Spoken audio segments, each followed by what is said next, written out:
రోజే అతి శక్తివంతమైన అమావాస్య. ఈ అమావాస్య రోజున గ్యాస్ స్టవ్ కింద 11:50 నిమిషాల లోపు అంటే రాత్రి సమయంలో ఈ పరిహారం చేస్తే చాలు. మీకున్న ఘోర దృష్టి, నరఘోష వంటి వాటి నుండి కూడా అన్నీ తొలగిపోతాయి. మీరు కోరుకున్నంత ఐశ్వర్యం వస్తుంది. మీ ఇంట్లోకి ధనాన్ని రాకుండే ఆపే చెడు శక్తుల నుంచి తొలగిస్తుంది. కనుక ఇలా అమావాస్య రోజున ఇలా చేయటం వల్ల మీకున్న నరదృష్టి, నరకన్ను ఇలా ఏ సమస్యలున్నా అన్నీ తొలగిపోయి ఐశ్వర్యవంతులు అవుతారు. కనుక ఎవరైతే గ్యాస్ స్టవ్ కింద ఇలా ఈ పరిహారం చేస్తారో మీకున్న దరిద్రమైన బాధలు అన్నీ తొలగిపోతాయి. తెలియక చేసిన దరిద్రాలు, పాపాలు కూడా తొలగిపోతాయి. చేసిన పాపాలు ఖచ్చితంగా తొలగిపోయి ఆ పాపాల నుండి కూడా విముక్తి పొందుతారు. ముఖ్యంగా మనం చాలాసార్లు అనుకుంటూ ఉంటాము, ఎన్ని పరిహారాలు చేసినా అసలు ఫలితం లేదు, రావట్లేదు అని. ఎన్ని పరిహారాలు చేసినా మాకు ఎలాంటి ఉపయోగం అనిపించట్లేదు. మాకున్న దిష్టి దోషం, నరుల ఏడుపు ఇవన్నీ తొలగిపోవాలి అంటే ఖచ్చితంగా అమావాస్య రోజున ఈ పరిహారం చేయవలసిందే. ఇలా అమావాస్య రోజున గ్యాస్ స్టవ్ కింద ఇలా పెట్టడం వల్ల అద్భుతంగా మీరు మారిపోతారు. కనుక ఒక్కటి పెడితే చాలు, మీ జీవితంలో వచ్చే ధన ఆకర్షణ కూడా ఎవ్వరు ఆపలేరు. ఏ దుష్టశక్తి కూడా ఆపలేదు. ధనం అనేది విపరీతంగా వస్తుంది. గ్యాస్ స్టవ్ అనేది చాలా ప్రత్యేకమైనటువంటిది, పవిత్రమైనటువంటిది. పూర్వకాలంలో గ్యాస్ స్టవ్ని సాక్షాత్తు లక్ష్మీదేవితో సమానంగా పోలుస్తారు. పూర్వకాలంలో వంటలు చేయటానికి గ్యాస్ స్టవ్ని ఉపయోగించిపోయినప్పటికీ వంటకు వాడేటువంటి పొయ్యి అంటే వంటలు చేయటానికి మట్టి పొయ్యిలు, కట్టెల పొయ్యిలను వాడేవారు. మట్టి పొయ్యి, కట్టెల పొయ్యికి కూడా చాలా ప్రాముఖ్యత ఇచ్చేవారు. కట్టెల పొయ్యిలను అందంగా అలంకరించుకుని ఆవు పేడు, ఎర్రటి పుట్టమన్నుతో అలికి ఎంతో పవిత్రంగా భావించి ముగ్గులు అంటే బియ్యపిండి, పసుపు, కుంకుమతో ముగ్గులు పెట్టేవారు. అలా వారు లక్ష్మీదేవితో సమానంగా ఆ పొయ్యిని చూసేవారు. అంటే మనం ఎప్పుడైనా సరే ఇంట్లో ఎన్ని రకాల సరుకులు ఉన్నా మనం కడుపు నిండా అన్నం వండుకొని తినాలి అంటే పొయ్యి వెలిగాల్సిందే. ఆ పొయ్యి వెలిగితేనే మనం కడుపు నిండా వండుకొని ఆహారాన్ని తినగలుగుతాం. అలా మనకు కడుపు నిండా ఉపయోగపడే వస్తువు గ్యాస్ స్టవ్ పొయ్యి కూడా ఒకటి. ఆ పొయ్యి సాక్షాత్తు లక్ష్మీదేవితో సమానంగా భావిస్తాము. మనం ఎప్పుడైనా సరే మన ఇంట్లో ఏ శుభకార్యం జరిగినా ముందుగా పొయ్యిని అలంకరించి ఏదైనా తీపి పదార్థాన్ని వండి తర్వాత మిగతా వంటలను చేస్తూ ఉంటాము.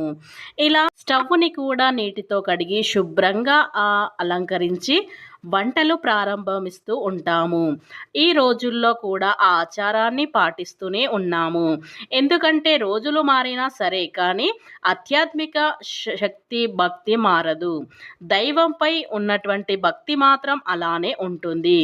వస్తువులలో, దైవంగికమైనటువంటి వస్తువులలో శుభకరమైనటువంటి గ్యాస్ స్టవ్ కూడా ఒకటి. గ్యాస్ స్టవ్ని చాలా పవిత్రంగా భావిస్తాము. నిజానికి లక్ష్మీదేవితో సమానంగా భావిస్తూ ఉంటాము. గ్యాస్ స్టవ్ అనేది ప్రతి ఒక్కరి ఇంట్లో ఉంటుంది. కానీ కొంతమంది పండగల రోజుల్లో కూడా గ్యాస్ స్టవ్ని శుభ్రం చేయరు. గ్యాస్ స్టవ్ని చాలా అపరిశుభ్రంగా ఉంచుకుంటే, అలా గ్యాస్ స్టవ్ని అపరిశుభ్రంగా ఉంచుకుంటే లక్ష్మీదేవి యొక్క ఆగ్రహానికి గురి కావాల్సిందే. లక్ష్మీదేవికి గ్యాస్ స్టవ్ని విడదీయరాని సంబంధం ఉంటుంది. వంటగదిలో గ్యాస్ స్టవ్ని పెడతాము. వంటగదిలోనే మనం చాలామంది పూజలు సపరేట్గా లేనివారు వంటగదిలోని దేవుళ్ళ ఫోటోలు, విగ్రహాలను పెట్టి పూజిస్తూ ఉంటాము. వంటగదిని శుభ్రంగా ఉంచుకోవాలి. వంటగదిలో దుర్వాసన లేకుండా చూసుకోవాలి. వంటగదిలో ధూపాన్ని వేయాలి. వంటగదిలో ఉండే గ్యాస్ స్టవ్ని, పాల మరకలని, కూర మరకలను, నూనె మరకలను ఎప్పటికప్పుడు శుభ్రంగా చేస్తూ ఉండాలి. గ్యాస్ స్టవ్ దగ్గర వాడిన మసిగుడ్డను శుభ్రం చేయాలి. గ్యాస్ స్టవ్వే కదా మళ్ళీ శుభ్రం చేసుకోవచ్చు అలానే వదిలిపెట్టకూడదు. ఇలా లక్ష్మీదేవి శుభ్రంగా ఉంటేనే లక్ష్మీదేవి ఇంట్లో స్థిరంగా ఉంటుంది. లక్ష్మీదేవి అన్నపూర్ణదేవి యొక్క అనుగ్రహంతో ఇంట్లో ధనాకర్షణ అనేది పెరుగుతుంది.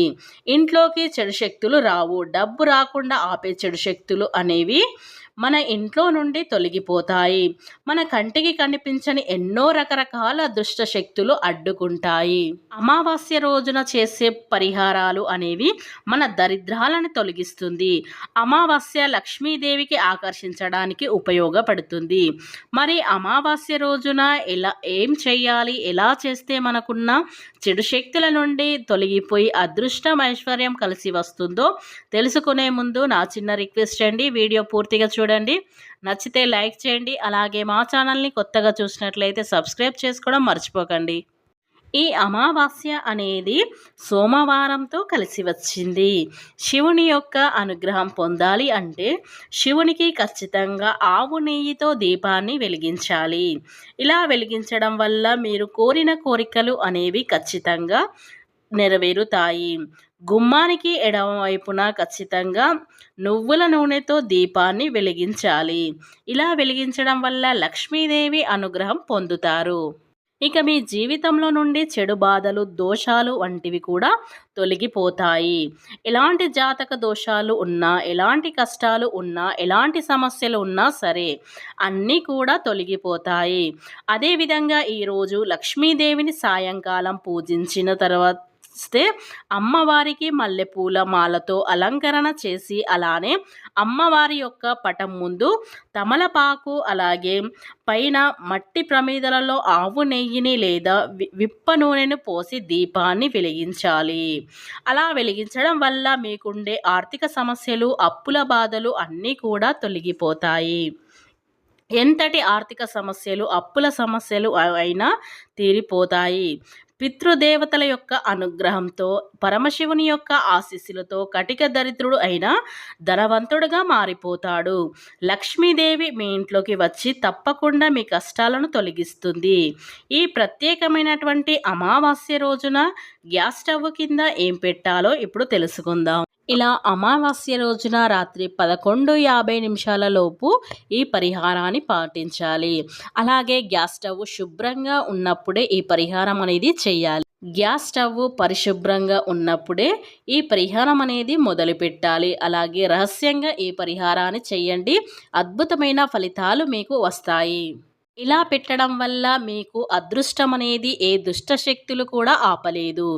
ఇక 4 వైపుల నుండి డబ్బు దూసుకునే వస్తుంది. వద్దన్న డబ్బు వస్తూనే ఉంటుంది. ఇక మీరు పట్టిందల్లా బంగారంగా మారిపోతుంది. ఇక గ్యాస్ స్టవ్ కింద ఏం పెట్టాలి అంటే ఒక రాగి ఆకును తీసుకొని దాని మీద రాళ్ళ ఉప్పుని పొయ్యండి. ఒక పిడికెడంతా రాళ్ళ ఉప్పుని పోసి, అలాగే పువ్వు ఉన్న లవంగాలను తీసుకోండి. ఒక 4 లవంగాలను తీసుకొని ఆ ఉప్పు పైన పెట్టండి. ఇలా పెట్టి ఆ ఆకుని, ఆ ఉప్పుని, ఆ లవంగాలని ఈ మూడిటిని మీరు గ్యాస్ స్టవ్ కింద పెట్టండి. ఇలా పెట్టడం వల్ల మీ ఇంట్లో చెడు శక్తులు అంతా కూడా తొలగిపోతాయి. ఇక మీకు అదృష్టం ఐశ్వర్యం మీ స్వంతం అవుతుంది. మీరు పట్టిందల్లా బంగారంగా మారిపోతుంది. కనుక అమావాస్య రోజున ఈ పరిహారం చేయండి.